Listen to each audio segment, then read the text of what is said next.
Our next guest says generative AI may not be ready for prime time.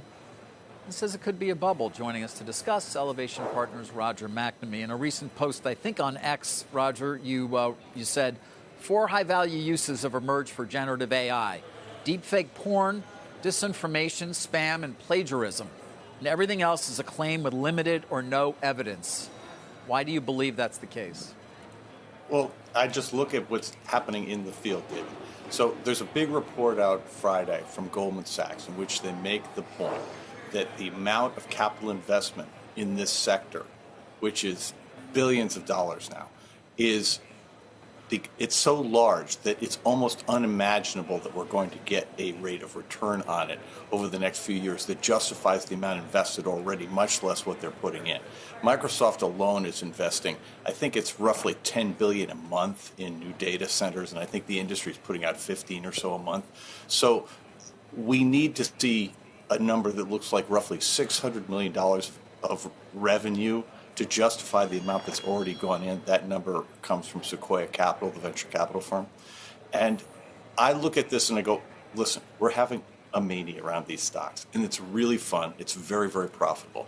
The thing everybody needs to pay attention to is that we're making assumptions about what this technology can do that we haven't proven yet. And as a consequence, we're applying it in places where it may not work. And if that's true, then the mania is going to come to an end. And the largest stocks in the S&P 500 are all going to be very heavily affected.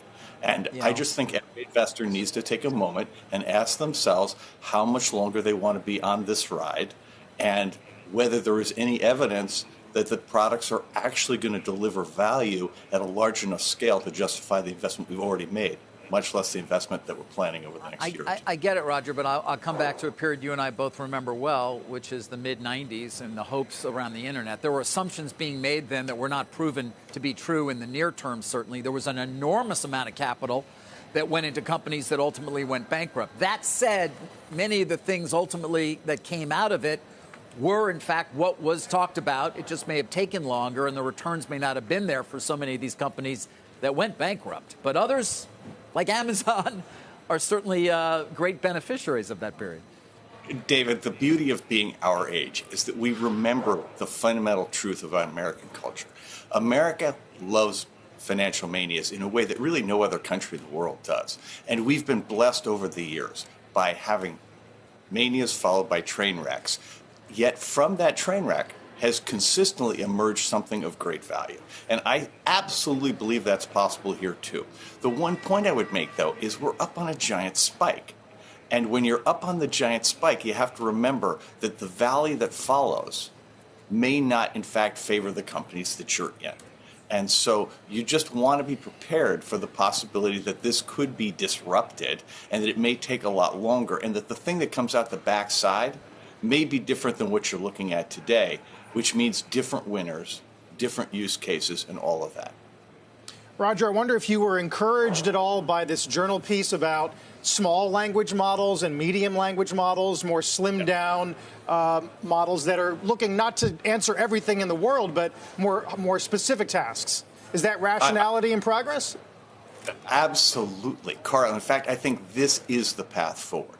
When we look back at the previous generation of technology, predictive AI, the key thing there, when you see stuff like protein folding or language translation, where you have actually seen successful use cases, in both of those cases, the data sets that they were working from were highly focused, incredibly tightly curated.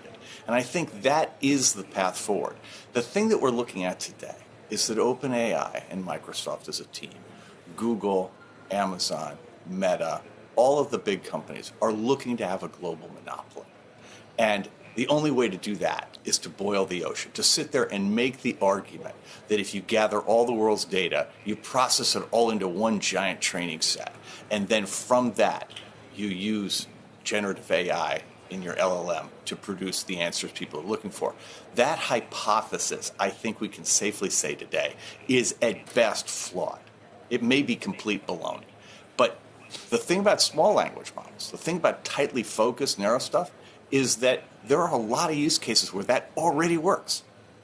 And so in my mind, going that way, seeing thousands of different AIs, each targeting something very specific with a data set that's not stolen from the people who created it, but actually built by people who are domain experts from their own data or from data they legitimately license, I think that's incredibly exciting. And if the world went there, I would be very optimistic. The problem is, what do you do with all the investment that we've already made that's on the assumption that the language Roger, model? Huge. what